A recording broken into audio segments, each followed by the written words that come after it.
আজ বাংলাদেশে সবচাইতে বেশি লামাযহাবির চাইতেও বেশি সুন্নিয়তের মুসলমানের শত্রু ওহাবি খারেজি, দ্যাট মিন্স কওমি খারেজি, তবলিগ সর্বনা। এরা লামাযহাবির চাইতেও বড় শত্রু সুন্নিদের। ঠিক, তুমি তাদেরকে বন্ধু বলছো, এদের ঋণ শোধ হবে না। কি ঋণ? বেঈমান বানানোর ঋণ। কথা কোন? নবী আমাদের মতো বলে নিজেও বেঈমান হচ্ছে, মানুষকে বেঈমান বানাচ্ছে, এটা ঋণ। নবীকে মাটির মানুষ বলে নিজেও বেঈমান হচ্ছে, মানুষকে বেঈমান হচ্ছে, ঋণ। মিলাদের বিরোধিতা করে, কিয়ামের বিরোধিতা করে, হাতে বরাতের বিরোধিতা করে, শবে বরাতের বিরোধিতা, শবে কদরের বিরোধী, ঈদে মিলাদের বিরোধী, হক্কানি ওলিদের বিরোধী, তারপরে ঈদে মিলাদুন নবীর র্যালির বিরোধী, জশ্নে জুলুসের বিরোধী, এই সারা আবার তার এই আন্তর্জাতিক একেবারে রিসুতে পরের বউনে ধরা খাওয়া এক লুচ্চা মুন্সির ইয়া হলো। যখন কি হলো, যেদিন সে ছাড়া পাইলো, সেদিন পুরা দেশে হাজার হাজার গাড়ি দিয়ে র্যালি করা যায়, ওটা জায়েজ না, ফরজ। আর দুজাহানের বাদশা দুনিয়াতে এসেছে যেদিন, সেদিন ঈদে মিলাদুন নবী করা, র্যালি করা বেদাত আর শিরক। এটাই জালেমের ফতোয়া, এটা জালেমের ফতোয়া, এটা আল্লাহর ফতোয়া নয়।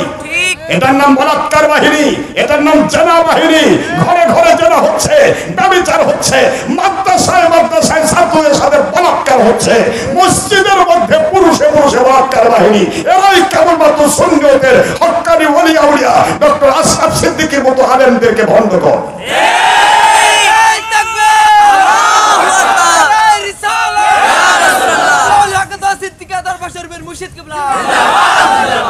এই বেঈমানেরা যদি ভণ্ড না করে, তাহলে আমি হক হবো কেমনে?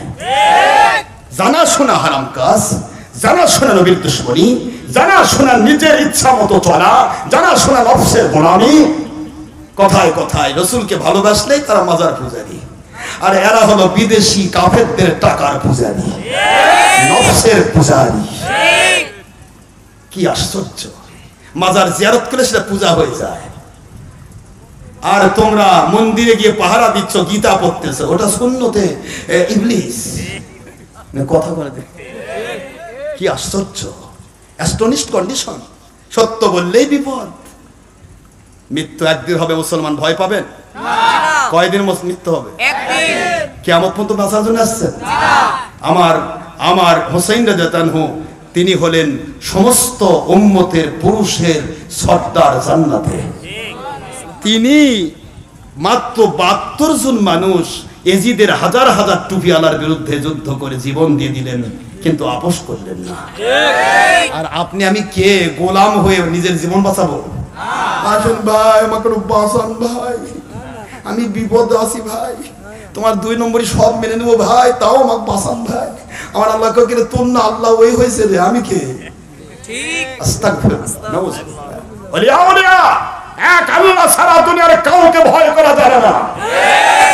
যারা আল্লাহকে ছাড়া কাউকে ভয় করে না, তারাই হয় দুনিয়ার অহংকারী, হিংসুক এবং যাবতীয় বাতিল 72 ফেরকার ভণ্ডদের ভণ্ডামি ফাঁস করা আজরাইল।